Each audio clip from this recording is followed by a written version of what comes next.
আসসালামু আলাইকুম। দেশ ও প্রবাসে যে যেখান থেকে দেখছেন সকলকে জানাই সালাম ও শুভেচ্ছা।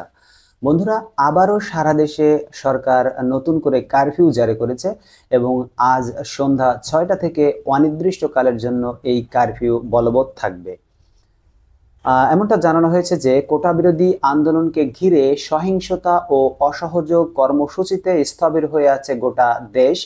এরকম পরিস্থিতিতে সরকার আজ সন্ধ্যা ৬টা থেকে অনির্দিষ্টকালের জন্য কারফিউ জারি করেছে। এই কারফিউ জারি করা মানে হলো এই আন্দোলনকারীদেরকে দমন করার একটা শেষ মাধ্যম বলা চলে, একটা শেষ মাধ্যম এই আন্দোলনকারীদের দমন করা। এবং এই সেনাবাহিনী যদি কোনো রকম উল্টাপাল্টা আচরণ করে বসে এই যারা আন্দোলন করছে তাদের সাথে, তাহলে এই জাতির জন্য হয়তো দুর্ভোগের কোনো শেষ নেই।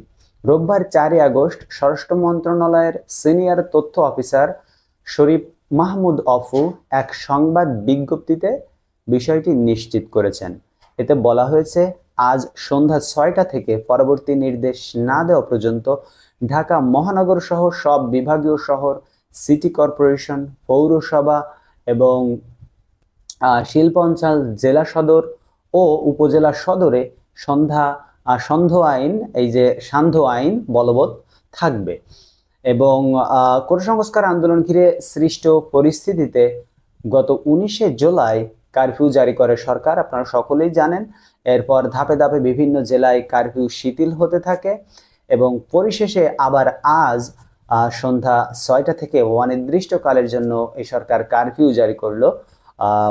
জানি না, কারফিউ ছাড়া তো আসলে আর কিছু নাই। কারফিউ কি, কারফিউ এবং 144 ধারা কি, এই বিষয়ে ভিডিও আমার চ্যানেলে আছে, আপনারা দেখে নিতে পারেন। সবশেষ শনিবার 3 আগস্ট কেন্দ্রীয় শহীদ মিনারে কোটা আন্দোলনকারীদের বিক্ষোভ সমাবেশ থেকে সরকার পদত্যাগের এক দফা ঘোষণা করা হয়।